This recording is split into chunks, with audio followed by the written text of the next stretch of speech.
سب سے پہلے یہ سبسکرائب کا بٹن دبائیں اور گھنٹی کو بھی دبائیں تاکہ آپ کو آنے والی اچھی ویڈیو کی نوٹیفیکیشن مل جائے۔ سلام کی ابتدا حضرت ابو ہریرہ رضی اللہ تعالیٰ عنہ سے روایت ہے کہ رسول اللہ صلی اللہ علیہ وآلہ وسلم نے ارشاد فرمایا کہ جب اللہ تعالیٰ نے آدم علیہ السلام کو پیدا کیا اور ان کے اندر روح پھونک دی تو ان کو چھینک آئی۔ انہوں نے الحمدللہ کہا۔ ان کے رب نے یرحمک اللہ فرمایا اور فرمایا کہ اے آدم، ان فرشتوں کی طرف جاؤ جو وہاں بیٹھے ہوئے ہیں اور ان کو جا کر السلام علیکم کہو۔ حضرت آدم علیہ السلام نے وہاں پہنچ کر السلام علیکم کہا تو فرشتوں نے اس کو جواب میں وعلیکم السلام ورحمۃ اللہ کہا۔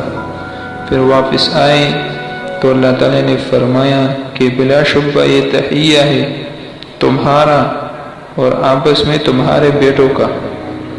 تو اس حدیث سے معلوم ہوا کہ انسانوں میں سلام کی ابتدا اس طرح ہوئی کہ اللہ تعالیٰ نے سب انسانوں کے باپ حضرت آدم علیہ السلام کو حکم دیا کہ فرشتوں کو جا کر سلام کرو۔